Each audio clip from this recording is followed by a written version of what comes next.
La promenade du dimanche pour le Real Madrid, sous le beau soleil de Madrid cet après-midi au Bernabéu. Voilà tout le monde, on se retrouve sur la chaîne YouTube du Journal du Real.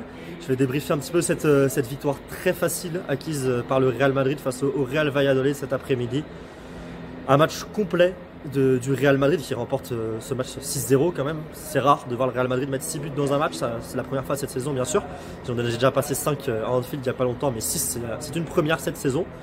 Le Real Madrid qui a su profiter d'un adversaire faible malgré et qui a su après une entame de match un poil compliqué comme on en a l'habitude d'ailleurs, hein, ça avait été le cas face à l'Espagnol Barcelone notamment la dernière fois qu'ils avaient joué en Liga au Bernabéu.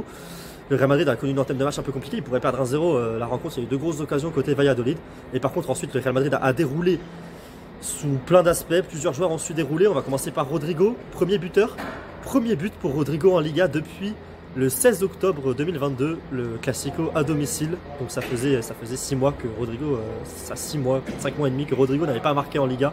Il est de retour sur la table de marque. Il a également délivré 2 passes décisives aujourd'hui et réalisé un match impressionnant. Vu du stade, on avait l'impression que chaque fois que l'équipe avait le ballon et qu'il y avait un espace à occuper en attaque, c'était Rodrigo qui allait occuper cet espace. C'était vraiment impressionnant à voir la liberté qu'il a dans ce rôle de second numéro 9, dans ce rôle derrière Karim Benzema un petit peu hybride.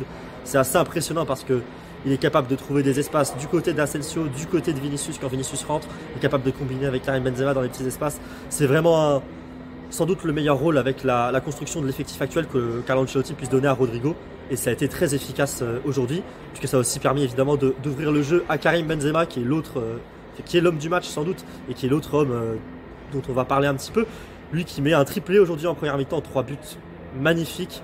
Mon préféré c'est quand même celui sur la feinte de frappe, parce que même si on s'attend à la feinte de frappe, enfin elle marche, et quand ça marche c'est tellement beau. Et ensuite évidemment sa finition est également d'une beauté inouïe, enfin une très belle frappe en tout cas de la part de Karim Benzema, mais si les 3 buts qu'il a marqués sont tous les 3 beaux à leur manière. Et Karim Benzema qui avec ce triplé revient à marquer son 12e, 13e et 14e but cette saison en Liga et revient à 3 longueurs de Robert Lewandowski, le Polonais qui lui est à 17 buts en championnat, ce qui est peut-être l'une des dernières choses à jouer pour le Real Madrid sur cette fin de saison, puisque le Real reste à 12 points du Barça qui a gagné hier en Liga. Le Barça bien sûr qui est le prochain adversaire du Real Madrid, qui a gagné contre Elche 4-0 hier et qui a un jour de repos en plus avant le match mercredi, la demi-finale retour de Copa del Rey, le dernier Classico de la saison. Un match que le Real a pu préparer tranquillement comme le Barça hier, avec un adversaire faible, un match facile, un match assez finalement détendu pour le Real Madrid aujourd'hui. Carlo Ancelotti en a profité pour faire rentrer des joueurs qu'on n'a pas vus sous le maillot du Real Madrid sur une pelouse depuis très longtemps. Je pense évidemment à Eden Hazard, Jesus Valero et Alvaro Odriozola qui ont tous les 3 joué des minutes aujourd'hui, alors qu'on ne les avait pas vus sur la pelouse du Bernabéu depuis un sacré bout de temps.